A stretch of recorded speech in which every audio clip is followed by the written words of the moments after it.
Un saludo desde el área de Derecho Financiero y Tributario de la UNED. Soy Pedro Herrera, catedrático de la asignatura, y voy a continuar con esta serie de videoclases dedicada a la lección primera de la asignatura relativa a los procedimientos tributarios.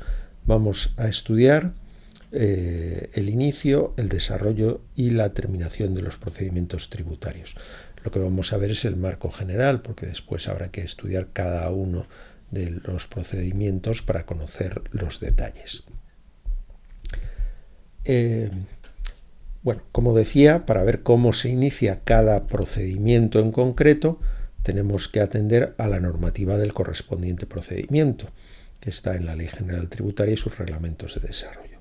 Pero con carácter general puede distinguirse dos modalidades de inicio de los procedimientos, igual que sucede en el ámbito administrativo común. Los procedimientos, según los casos, pueden iniciarse de oficio o a instancia del interesado, o en nuestra terminología a instancia del obligado tributario.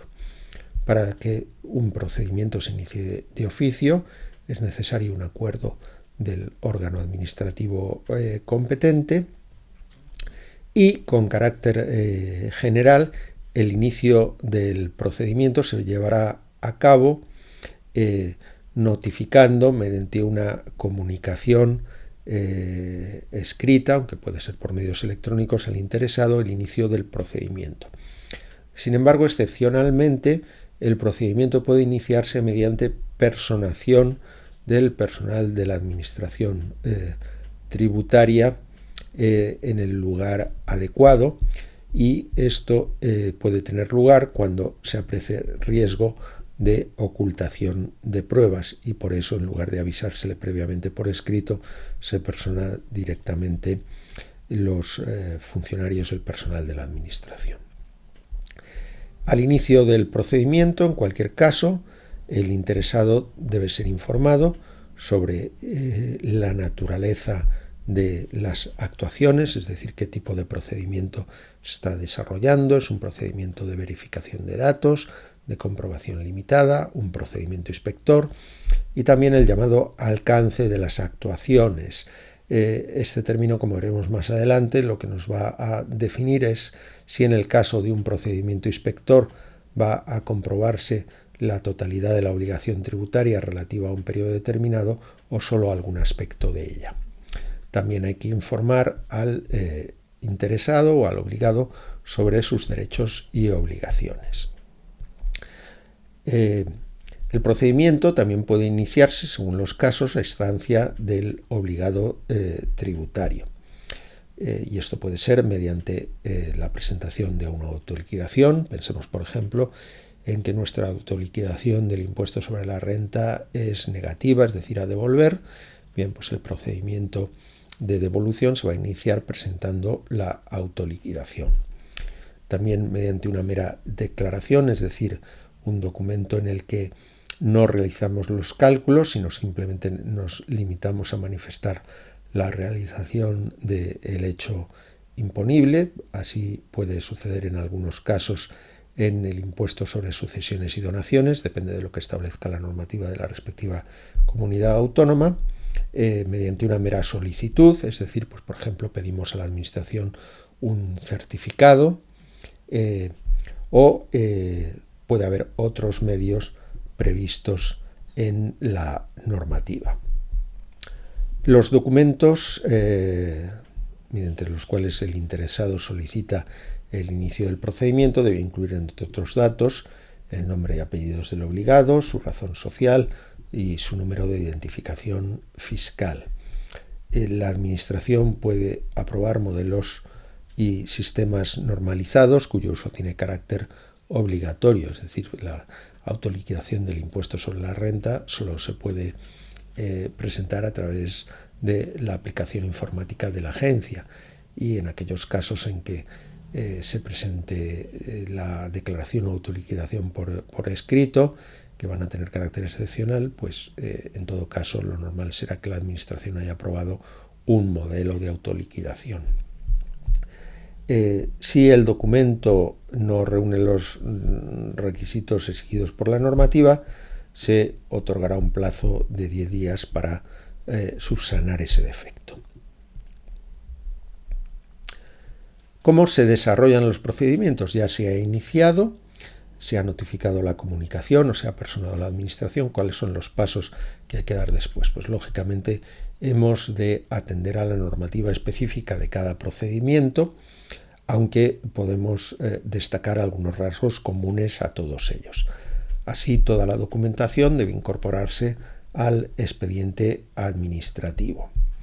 Los obligados pueden negarse a presentar determinados documentos, por ejemplo, los que no resulten exigibles por la normativa tributaria, porque ya no tengan el deber de conservar esos documentos, o bien porque no sean exigibles en un concreto procedimiento, así como veremos más adelante, y lo menciono como mero ejemplo. En un procedimiento de comprobación limitada no puede exigirse la presentación de la contabilidad mercantil. Si ya los ha presentado el contribuyente con anterioridad y se encuentran en poder de la administración actuante, en ese caso no hay obligación de volverlos a presentar.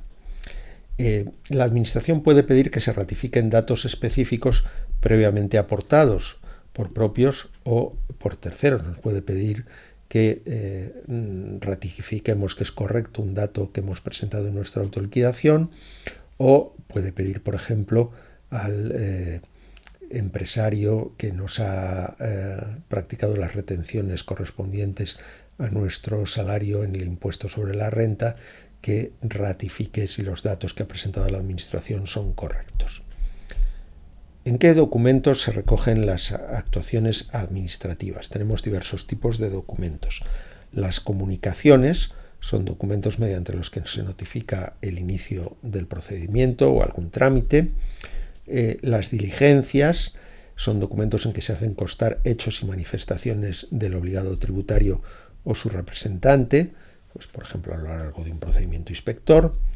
Los informes son documentos que contienen una declaración de juicio del órgano administrativo sobre cuestiones de hecho o de derecho, es decir, contienen una opinión jurídica sobre los hechos o la aplicación de la normativa. Y las actas son un documento específico del procedimiento inspector en el cual se van a reflejar los resultados del procedimiento de comprobación y se va a incluir una propuesta de liquidación, cuál es la cantidad que debe el contribuyente. Como digo, estos son algunos aspectos genéricos y después iremos estudiando en concreto en cada uno de los procedimientos las peculiaridades que se presentan. Veamos ahora la intervención de los obligados a través de los trámites de audiencia y de presentación de alegaciones. La ley nos dice que los interesados tienen la facultad de formular alegaciones y de aportar documentos, y estos deberán tenerse en cuenta por la Administración al elaborar la propuesta de resolución.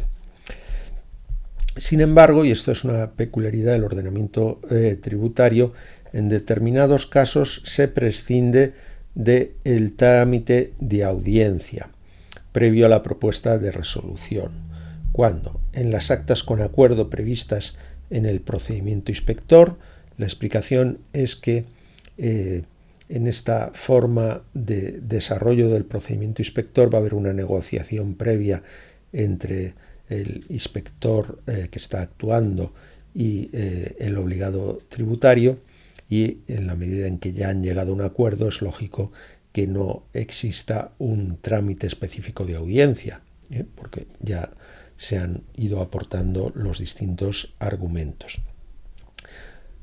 También se prescinde del trámite de audiencia cuando en las normas reguladoras del procedimiento específico esté previsto un trámite de alegaciones posterior a la propuesta de resolución. Y esto es frecuente en los procedimientos de gestión y en el procedimiento sancionador. Si la Administración, cuando comunica al interesado el inicio del procedimiento, ya tiene todos los datos necesarios, lo que hace es presentar directamente una propuesta de resolución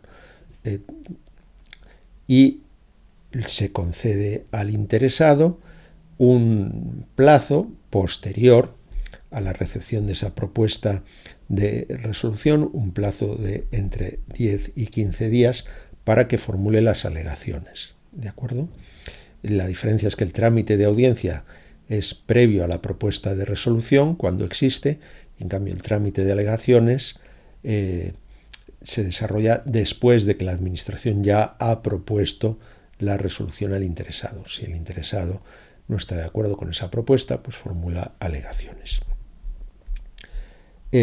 Bien, además, y esto no es una especialidad tributaria porque se recoge también en la Ley de Procedimiento Administrativo Común, puede prescindirse del trámite de audiencia o incluso del plazo para formular alegaciones cuando no figuren en el procedimiento ni sean tenidos en cuenta en la resolución otros hechos ni otras alegaciones y pruebas que las presentadas por el interesado.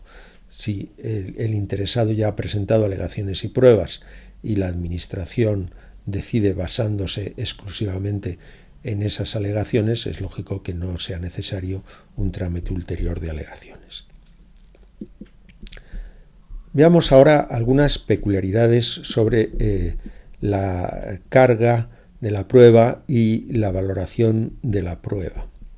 La regla general que recoge, es decir, ¿quién ha de probar los hechos? Esto es lo que se refiere a la carga de la prueba. Ha de probarlos el contribuyente, ha de probarlos la Administración.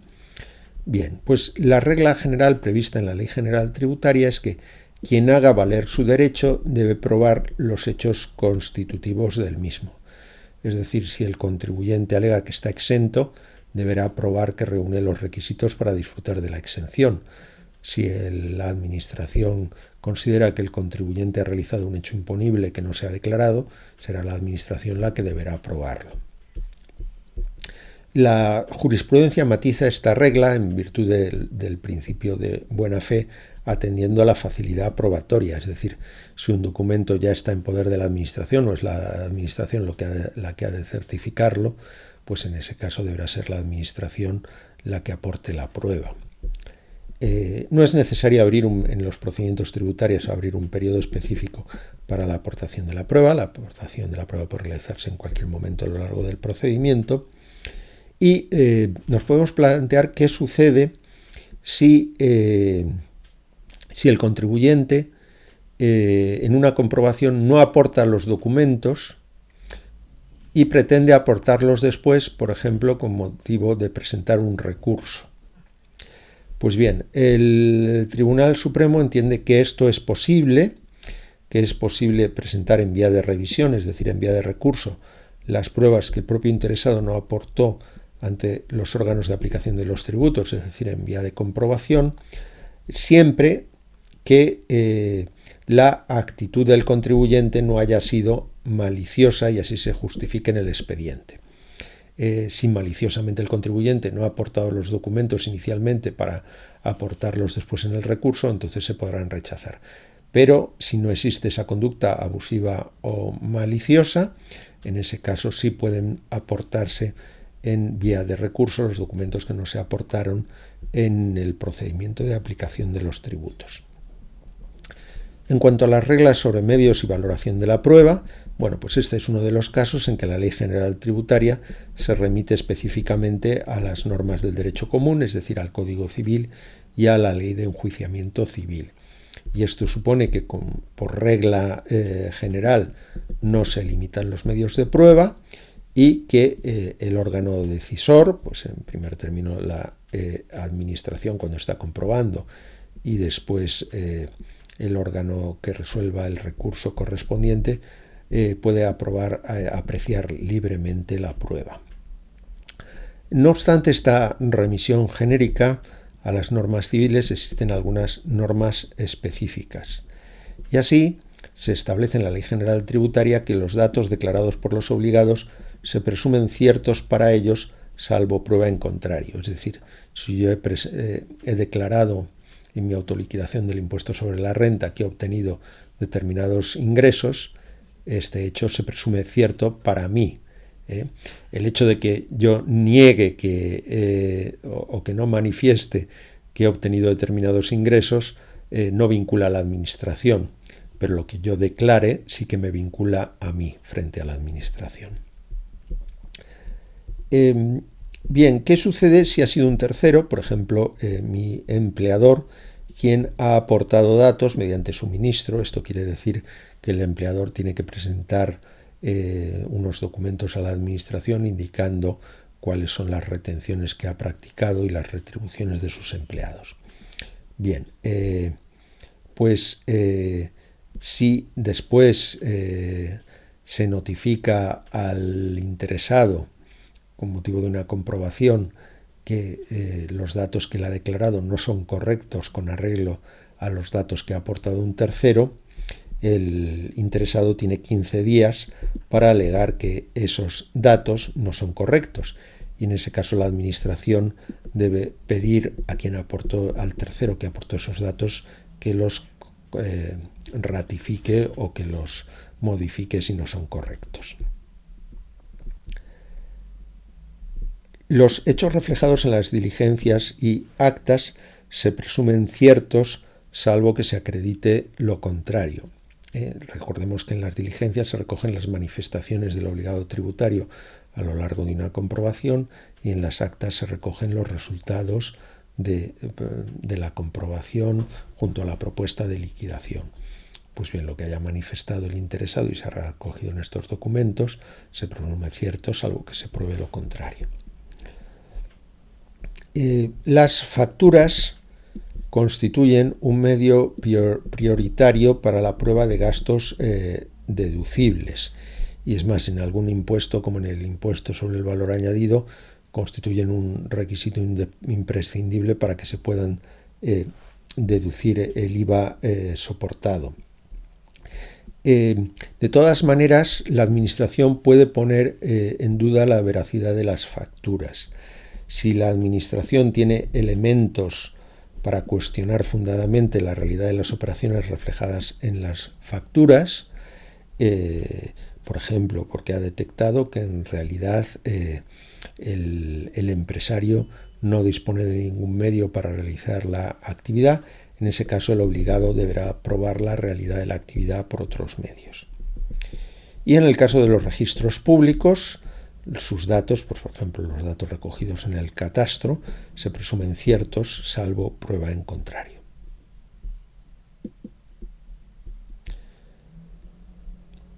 Veamos ahora las normas específicas sobre las presunciones. La presunción constituye un mecanismo mediante el cual de un hecho base que está probado se deducen determinadas consecuencias. Y existen presunciones previstas expresamente por las normas. Estas pueden ser absolutas, también conocidas como iuris et de iure, es decir, que no admiten prueba en contrario, o relativas o iuris tantum, que admiten prueba en contrario. Las presunciones absolutas requieren que su carácter se recoja expresamente en una norma con rango de ley. Debe ser una ley, no un reglamento, la que establezca la presunción y que precise que no admiten prueba en contrario. Aunque no me voy a detener en esta cuestión, a veces puede resultar difícil distinguir las presunciones iuris et de iure de otra figura que se conoce como ficciones. La diferencia estaría en que en las presunciones, aunque no admitan prueba en contrario, resulta razonable entender que lo que se presume se corresponde a la realidad, y en cambio en las ficciones el legislador se separa de la realidad por distintos motivos. Por ejemplo, si tengo un inmueble, soy propietario de un inmueble distinto de mi vivienda que no está arrendado, voy a tener que declarar unos rendimientos imputados consistentes en el 2% del valor catastral. Realmente no estoy recibiendo ningún rendimiento de ese inmueble, pero por distintos motivos, pues por ejemplo para desincentivar que el inmueble esté ocupado, o porque se entiende que puedo disfrutarlo, por ejemplo para irme de vacaciones, pues la ley me obliga a imputar un rendimiento que realmente no se está obteniendo. Ese sería un caso de una ficción. En cambio, en las presunciones no resulta irrazonable pensar que coincide con la realidad. No es muy fácil poner ejemplos de presunciones iuris et de iure.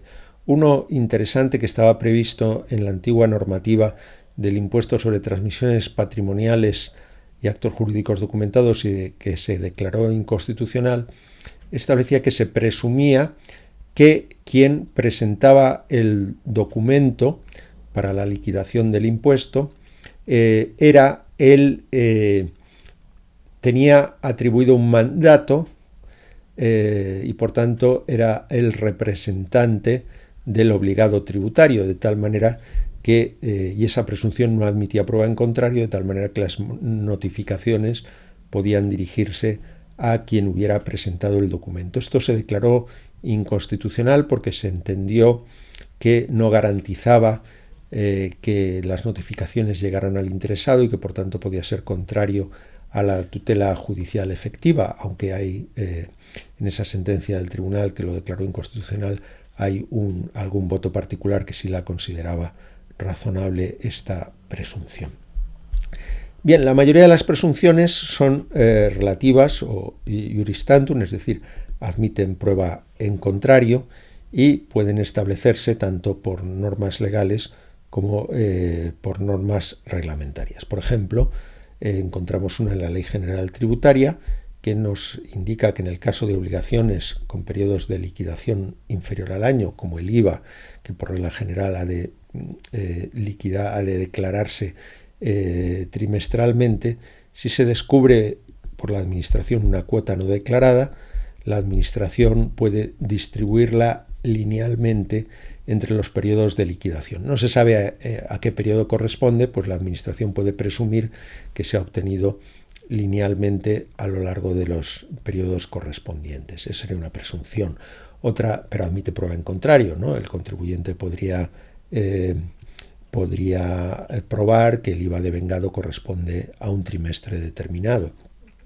O, por ejemplo, en el ámbito del impuesto sobre la renta, se establece que las prestaciones de trabajo y de capital se entienden retribuidas salvo prueba en contrario. De tal manera que si presto dinero a otra persona, la Administración puede presumir que me va a pagar un interés, aunque podría probar lo contrario. ¿Cómo probar lo contrario? Por ejemplo, porque en la contabilidad de la empresa a quien he otorgado el préstamo no consta el pago de esos intereses. Bien, además hay pruebas indiciarias no previstas expresamente en la ley. Es decir, aunque la ley no establezca una presunción, la Administración puede entender que existe una relación directa entre el hecho probado entre un hecho del que se tiene constancia y el hecho que se quiere probar, ¿no? Si aparece unas transferencias realizadas a mi cuenta bancaria, pues se podrá presumir que he recibido una retribución, aunque podré demostrar que no es así, por ejemplo, porque esas cantidades corresponden a la devolución de un préstamo. O, por ejemplo, a través de las facturas de agua y luz puede probarse que una vivienda está habitada. O al contrario, si declaro que soy residente en Ceuta y Melilla para beneficiarme de la bonificación y sin embargo resulta que no consta que haya realizado allí ningún gasto, no hay contrato de luz en la vivienda, bueno, pues en ese caso la Administración podría presumir por esta vía indiciaria que realmente no soy residente. Veamos ahora las formas de terminación de los procedimientos. En otra videoclase me voy a referir expresamente al silencio y la caducidad, por tanto no los voy a mencionar ahora. Bien, una posibilidad es la resolución expresa, ¿no? Se notifica un acto administrativo un acto administrativo al obligado, por ejemplo, la liquidación que determina el importe de su deuda tributaria. En los procedimientos iniciados a instancia de parte, por ejemplo, un recurso presentado por el contribuyente, el procedimiento puede terminar por desistimiento de la pretensión, es decir, no quiero continuar con el recurso, o bien por renuncia al derecho. Renuncio, en el primer caso, a lo que estoy renunciando es a mi actuación procedimental, mientras que en el segundo caso estoy renunciando al derecho sustantivo. Causas relacionadas con la finalización del plazo sin resolución expresa. Bien, estas serían la caducidad y el silencio, pero me remito a lo que diré en la siguiente videoclase. También imposibilidad material de continuar el procedimiento por causas sobrevenidas. Por ejemplo, he pedido realizar el pago de mis deudas tributarias mediante bienes del patrimonio histórico español y estos bienes se destruyen en un incendio. Bien, pues en este caso el procedimiento terminará porque por causas sobrevenidas no voy a poder pagar mediante la entrega de esos bienes. En la Ley de Procedimiento Administrativo Común se prevé la posibilidad de la terminación convencional, es decir, mediante un acuerdo entre la Administración y los interesados. Esa terminación convencional no está prevista directamente en el ámbito tributario, aunque existen algunas figuras parecidas.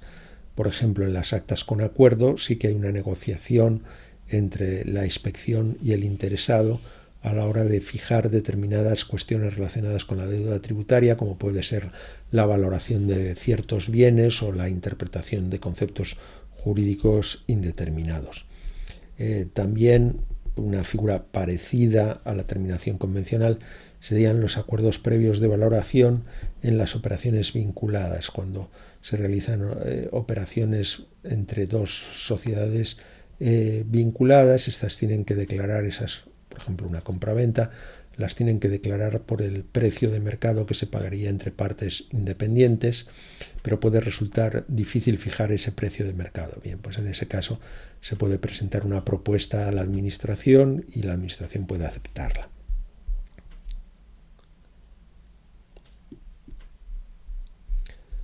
Veamos ahora una modalidad específica y especialmente importante de la terminación de los procedimientos tributarios, que es el acto administrativo de liquidación. Es un acto resolutorio mediante el que la Administración determina el importe de la deuda tributaria, o también puede ser una cantidad a devolver o a compensar. A devolver porque mi declaración del impuesto sobre la renta es negativa, o a compensar porque tengo unos IVAs deducibles que puedo compensar con otros IVAs a ingresar.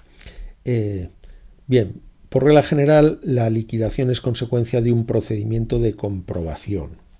Antiguamente, el contribuyente, para cumplir sus obligaciones tributarias, presentaba una mera declaración manifestando que había realizado el hecho imponible y aportando los documentos correspondientes, y era la Administración la que tenía que calcular el importe mediante una liquidación.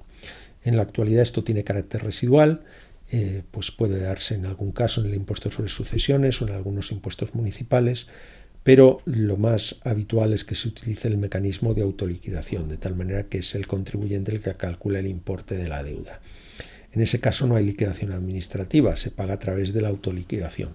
Sin embargo, puede ser que la Administración compruebe esa autoliquidación y dicte un acto administrativo de liquidación. Bien, ¿cuáles son las características de la liquidación? Es un acto administrativo. Las autoliquidaciones que presentan los contribuyentes no son actos administrativos, son actuaciones de los interesados. La liquidación sí que es un acto administrativo. Contiene operaciones de fijación de hechos y de aplicación de la normativa, con el fin de calcular el importe de la deuda tributaria. Determina el importe de la deuda tributaria o de esa cantidad que hay que devolver al contribuyente o que se puede compensar. Y es un acto ejecutivo, es decir, si el contribuyente recibe la liquidación y no paga, la Administración puede ejecutar la liquidación a través de un procedimiento de apremio, aunque el contribuyente puede recurrir y generalmente aportando garantía pedir la suspensión. Bien, ¿cuáles son los diversos tipos de liquidación? Tenemos dos modalidades: las liquidaciones provisionales y las liquidaciones definitivas. Esto lo estudiaremos con más detalle al analizar el procedimiento de inspección, pero como primera aproximación puede decirse que en las liquidaciones provisionales la Administración no ha podido comprobar a fondo todos los elementos de la obligación tributaria. Por ejemplo, porque no ha podido tener acceso a la contabilidad en un procedimiento de comprobación limitada. Y por eso, con ciertos requisitos, el resultado de la liquidación puede modificarse en otro procedimiento posterior. Como digo, hacen falta ciertos requisitos, no voy a detener ahora. Las liquidaciones provisionales sí pueden tener ciertos efectos preclusivos que vinculen a la Administración, pero cumpliendo ciertos requisitos pueden modificarse por una liquidación posterior. En cambio, las liquidaciones definitivas son las que se dictan por la inspección cuando ha podido realizar una comprobación exhaustiva y completa de la obligación tributaria, y por tanto, una vez que se ha dictado una liquidación definitiva, ya no puede modificarse, no puede haber otra inspección posterior que lo modifique. Para modificarlo habría que acudir a los procedimientos especiales de revisión, como la declaración de nulidad, que estudiaremos al final en la última lección del programa. Bien, no hay que confundir, no está aquí en la diapositiva, pero no hay que confundir las liquidaciones provisionales y definitivas con las liquidaciones firmes y no firmes. Que una liquidación sea firme quiere decir que ya ha pasado el plazo para recurrirla sin que se haya impugnado, o bien que se han agotado los recursos y por tanto ya es firme. Mientras que una liquidación, aunque sea definitiva, no tiene firmeza si todavía estoy dentro del plazo para recurrirla, o bien la he recurrido y no se han agotado todavía todas las instancias. Entonces, dése cuenta que son conceptos distintos.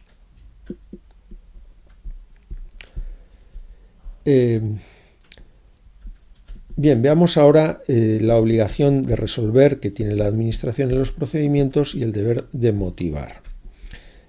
Con carácter general, la Administración tiene la obligación de resolver dentro de plazo los procedimientos correspondientes.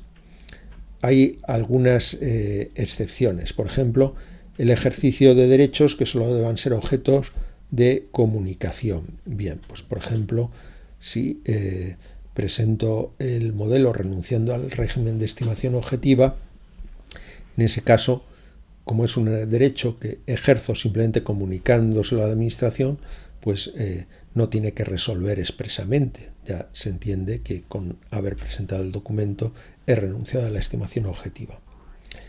Y tampoco hay que resolver en los procedimientos en los que se produzca la caducidad, la pérdida sobrevenida del objeto, la renuncia o el desistimiento de los interesados, ¿no? Presento una reclamación económico-administrativa, pero después desisto.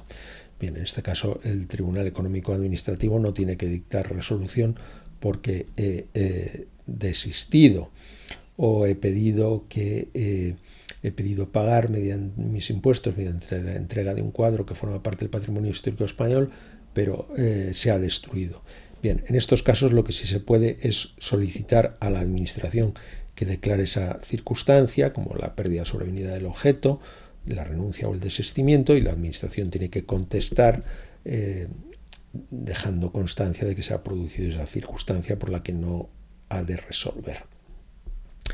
Bien, y por regla general, la resolución debe ser motivada en un doble sentido, en que se reflejen los hechos y los fundamentos de derecho.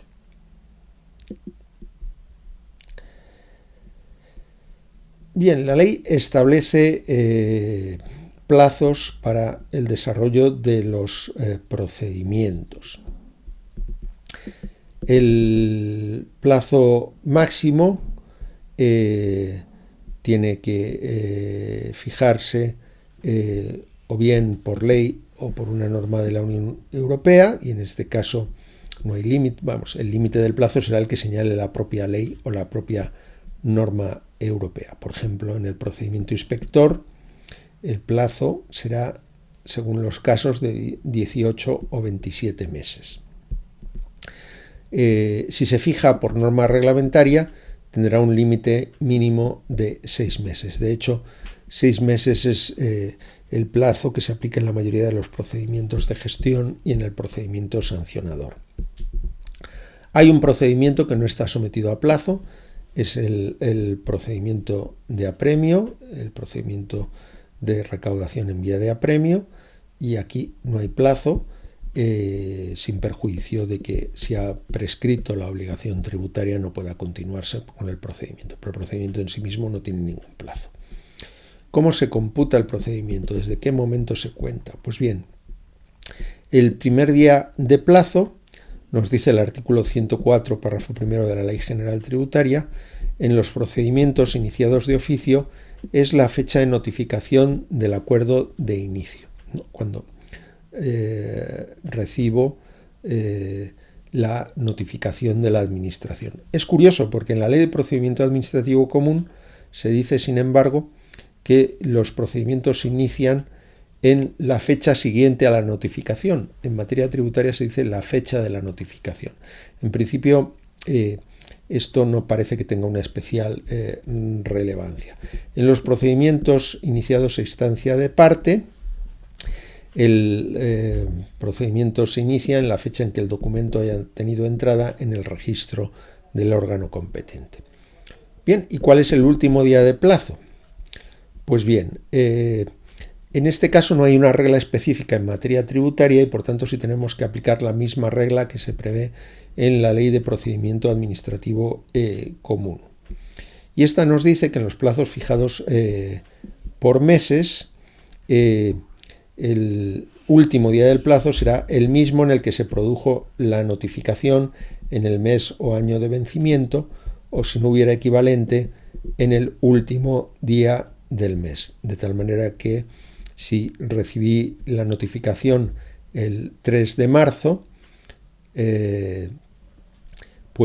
el plazo es de, imaginemos que el plazo fuera de 6 meses, pues en ese caso, abril, mayo, junio, julio, agosto, pues el 3 de agosto-septiembre, 6 meses, pues el 3 de septiembre, el mismo día del mes en que recibí la notificación, es el último día del plazo, de tal manera que el día 4 ya estaría fuera de plazo. Bien, de todas maneras hay que tener en cuenta que a efectos de entender cumplida la obligación dentro de plazo, basta con un intento de notificación que contenga el texto íntegro de la resolución. Por ejemplo, me van a notificar el inicio de un... porque estamos dentro del plazo. Me van a notificar una liquidación y resulta que el día que viene el cartero a notificarme, yo estoy ausente. Bueno, pues en ese caso hay obligación de realizar un segundo intento de notificación, pero ya se va a entender en ese día en que se realizó ese primer intento de notificación, ya se va a entender cumplido el plazo, aunque haya obligación de volver a intentar la notificación, pero el plazo ya se ha cumplido.